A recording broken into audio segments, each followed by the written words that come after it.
Turning now to more news today. A night in Southie takes a deadly turn. A teenager killed, another seriously injured in a shooting in South Boston. Now police are trying to figure out who's behind the violent act and what led up to the shooting. 7's Steve Cooper is live in Southie with the latest on the investigation. And Steve, this is really community in mourning right now. It really is a community in mourning and just filled with so much shock and sadness here in South Boston tonight. In fact, if you look behind us here, you can see there's a vigil going on right now at the crime scene. Family and friends have come together. They're simply heartbroken tonight over the murder of a 16-year-old. The only thing is harder because we lost a life. Heartbreak for Edwin Santana, grieving the loss of his 16-year-old son, Angel Daniel Suazo, known to his friends as Steven. Boston police say the 9th grader from South Boston was shot to death around 11:30 last night at this housing development near O'Connor Way. His dad says his son was simply in the wrong place at the wrong time. It's too hard. My wife got broken heart. We got a loss, and it's like difficult for us right now. Also shot was 15-year-old Oscar Nadal. The 9th grader is recovering at the hospital. He's doing a little bit better. He's got shot, but he's better.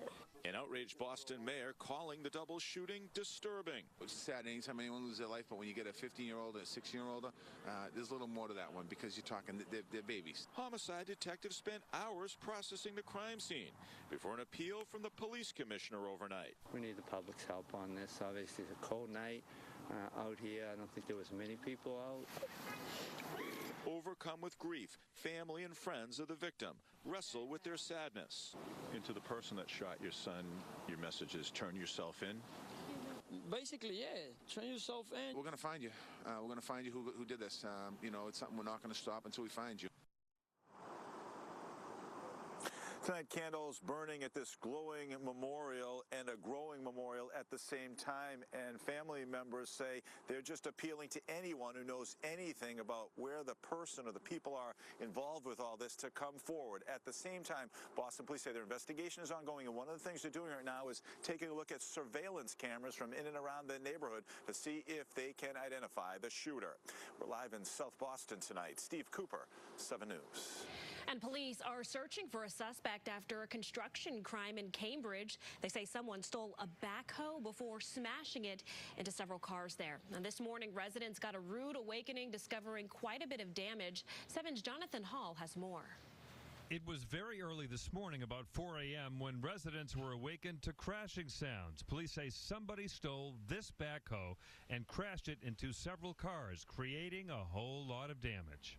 The impact pushed my car a foot overlapping my next-door neighbor's driveway.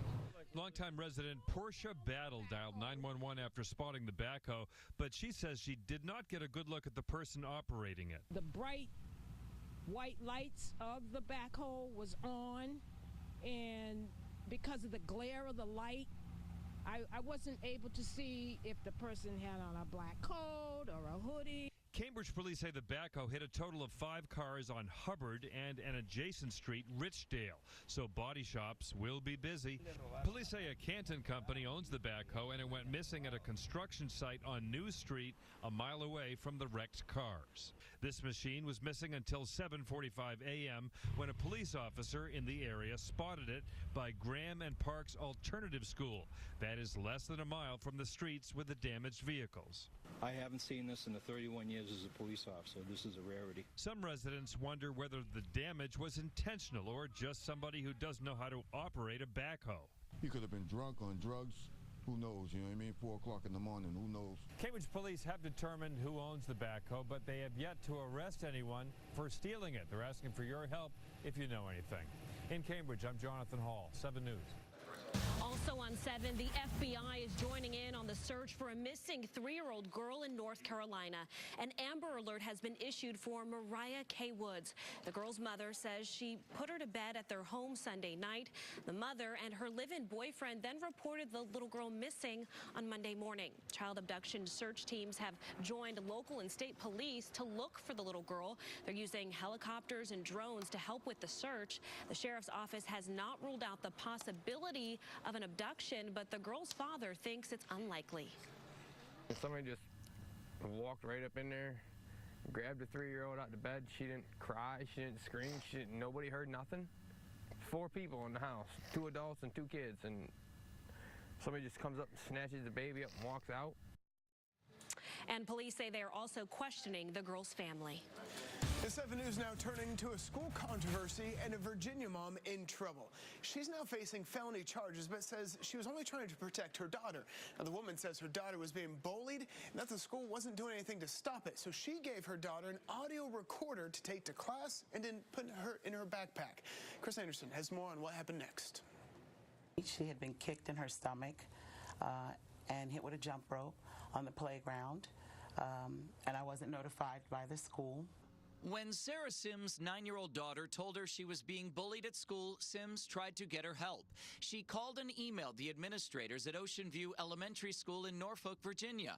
No one answered, but she kept trying. Didn't want to go to school. She didn't want to attend anymore, and she became very anxious about attending. Determined to get proof that the bullying was happening, Sims took matters into her own hands. She sent her daughter to school with a digital audio recorder in her backpack.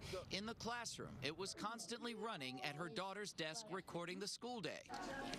School officials found out about it, confiscated the device, and called police, who questioned the 9-year-old. I was mortified. Sims says the school never called her. 1 month later, the Virginia mother learned she was in trouble with the law.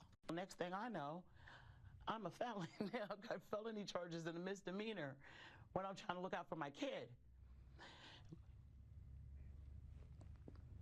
What do you do? Sims now has a rap sheet complete with a mugshot, charged with intercepting, quote, any wire, electronic, or oral communication, which is a felony, and contributing to the delinquency of a minor, a misdemeanor. Sims could spend 5 years in prison. This is ridiculous. They're reaching. And my thing is why? Why are you working so hard to vilify me instead of addressing the issue, why this even exists? The most important part is what's going on in the classroom. It's been months, but Sims says school officials have yet to return her calls and emails.